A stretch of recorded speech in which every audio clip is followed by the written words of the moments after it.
father really emphasized community, he emphasized education, he emphasized religion. And I think what the importance of this scholarship is that it's going to continue on, and that the winner of this scholarship is going to take that and build upon his or her education and hopefully give back to the community from an entrepreneurial perspective, and hopefully that will perpetuate into the future, into the next generation, into future generations. Some of the things that from my father that I would like my children to inherit would be his generosity, his sense of identity, knowing what's right and following it no matter what. I would hope that the recipients would want to learn about where the money came from and about my father and what he's done for the community and for people in general. My father grew up in a village in Lebanon. He was not driven by school, but was at a very early age trying to make a living with his family. He used to buy and sell cattle, and he told us stories about when he was young, how he used to travel at the age of 8, 9 from one town to another to buy and sell cattle.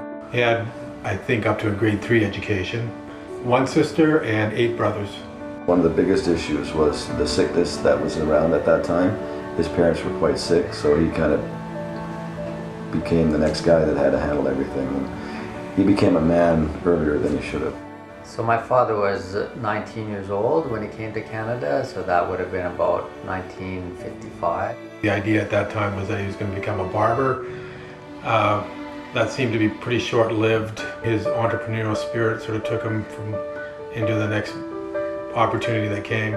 He was very industrious, as Nader mentioned, and when he came, he couldn't speak any English, but he managed to find work, and everybody loved him. He was involved in several businesses over his lifetime, and none of them were ones that he had experience in before, but he just felt that he would find a way to make it successful. And whether it happened to be a record store, a clothing store, a barbershop, a dairy. I remember, the earliest thing I remember is Mr. J's Fashions in Macaulay Plaza. That was his first sort of steady success. It lasted for quite a while, and I think it maybe gave him some ground to work with. My dad's, I'm sure, would reflect back and say, my one big failure in business was the day that I looked at an opportunity to buy a dairy, and he was buying it 10 cents on the dollar, and I remember the magical words that he said to me: "It's 10 cents on the dollar, how can I possibly lose?" What he didn't really take into consideration, and probably didn't know at the time, was that it would take another $1 million to invest to get it going. He certainly gave it the good fight, but at the end of the day, that didn't work out either. Another one that I remember being really stressful for him was when he developed the first multi-story building in Fort McMurray. He had built this waiting for the oil boom, because the oil boom was coming. And then to see the town boom after he had to let go of it, I think was really hard for him.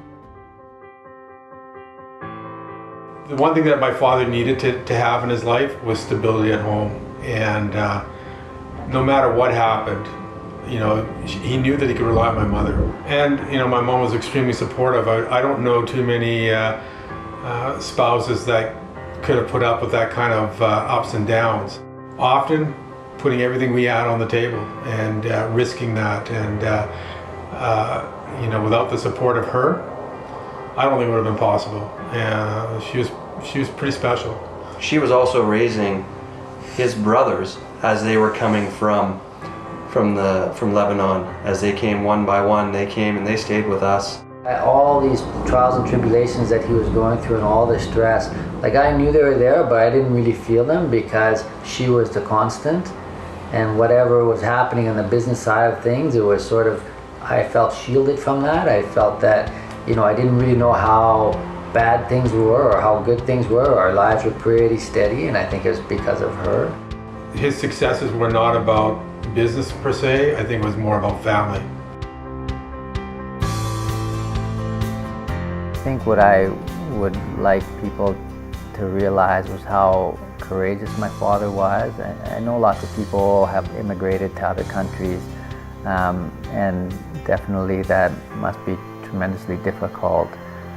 But I think what makes him exceptional was his ability to persist, to continue on even in the face of adversity. I think it's something that I've taken to heart myself. I think it's part of what's ingrained in me to be successful is I need to be persistent and not give up.